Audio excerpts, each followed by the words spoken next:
You know, we work on homes every day, and when you have a foundation problem, sometimes you panic. Sometimes it's something simple that you can fix yourself, but a lot of times you need an expert. That's why I've got Steve Davis from Davis Concrete Correctors with me. And Steve, you guys do all kinds of concrete. You're not a concrete contractor necessarily, right? No. But you do corrections to problems. Right. We handle the repair end of the work. We don't do new construction. We don't do new pours or anything like that. What we do is straighten up problems that people have.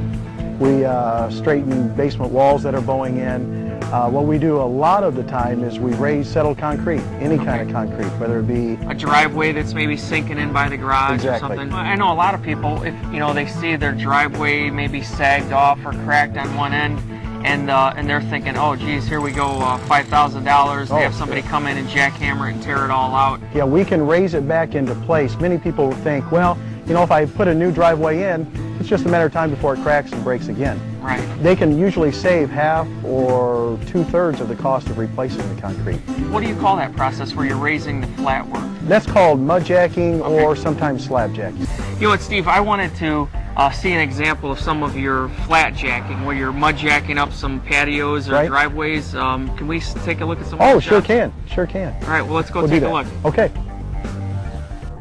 Hi, welcome back to the show. Now, I promised you that you'd see some mudjacking. If you don't know what that is, that's raising concrete that's settled with a mixture of concrete, and I'm not sure exactly what's in it. It's got some limestone crush. We're going to talk to Steve Davis in a second, and he's going to explain to us exactly what they're doing here.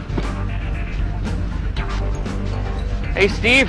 Hey, Bill. Looks like you got the setup here, huh? Yeah, we're all ready to go. Well, I'm excited about this portion of the show because this is the mudjacking, which to me, I mean, the basement walls are exciting, getting some back in place, but this we're going to get to see some movement here. Right, and what's nice too is that we're in and out usually in one day, sometimes within a couple hours.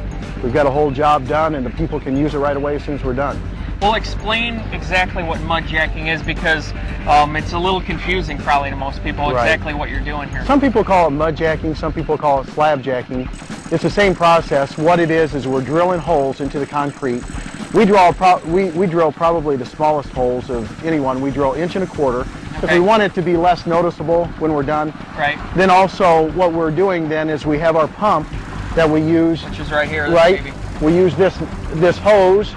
The material pumps through the hose and then through the nozzle right into the holes. Okay. And it spreads out. It has nowhere else to go, so it lifts the concrete right up.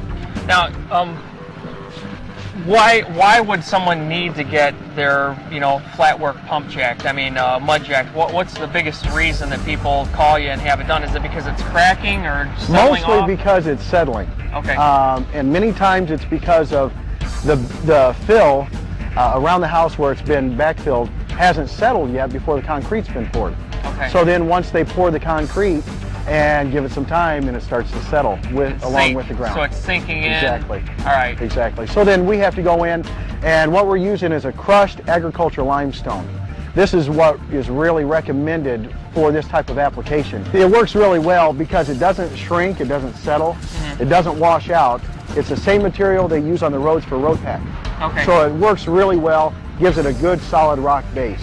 There's a few other reasons why your concrete might settle around your house too. Some of it is just the natural settling, like Steve said, when your home is built or you have a driveway poured, maybe the underneath substrate, whatever's down there, clay or gravel, hasn't settled all the way. But also if you've got a downspout or you've got gutters that are clogged and so the water isn't running and getting away from your foundation, a lot of the times that water can come over, and if it's spilling off the front of your gutter, it could be washing out from underneath your concrete. We see a lot of that too. Yeah, and there's even some weird circumstances where maybe there's a water main that breaks out by the street, or maybe even the water line that's coming into your house sometimes can break, and that will wash out underneath, and that'll cause you to sink too, especially in sidewalk areas. So those are all things you can fix. Oh yeah, definitely.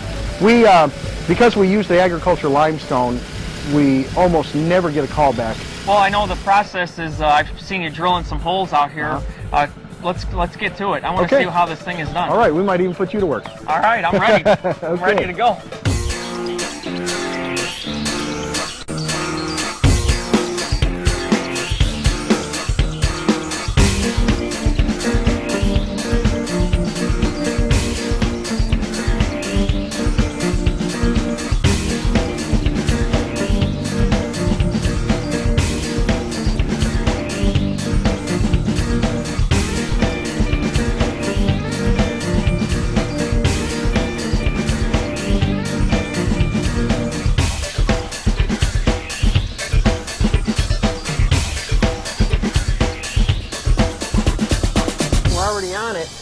looks like you've got this done about 10 minutes ago here. And is it safe to drive on already? Oh yeah, yeah, it sure is. When we raise one up as far as we did this time, a lot of times I'll tell them stay off of it maybe for 24 hours. Sure. I'm sure they could drive on it and be safe, but I just want to make doubly sure. Let's go over the process of mudjacking one more time. It's just so that everybody knows what you did here. Where did you start? First thing we do is we look to see how many holes we're going to have to drill across the front. Okay. We normally space them 2 to 3 feet apart depending on what we're mudjacking. And on this particular one, because we had to raise it so far, then I came back farther and drilled another series of holes about 2 feet back, okay, just to make sure that it's good and full and solid underneath. So we drill the holes, pump the crushed lime stone underneath, fills up, raises the concrete up in place. We clean the holes out and patch those. So you clean those, the last thing you do is you clean those holes out and put a little bit of mortar in there so you get a solid... Right. Okay, right. So it's not just the crushed limestone at the top now, we've actually got the cement in there. Right. We put that in there because it normally tends to blend with the color of the concrete better. Well, that's amazing. And you know what, the greatest thing about it is that as opposed to tearing out all this concrete, now you've got a driveway that's back where it was originally, and it's probably a third of the cost and 100 times less in mess. Right. And it's ready to go. You don't have to wait 14 or 21 days or whatever to drive on it as you would have to do with new concrete. That's amazing. Yeah, right. If we do a patio or a sidewalk or a driveway, they can use it the same day when we're done.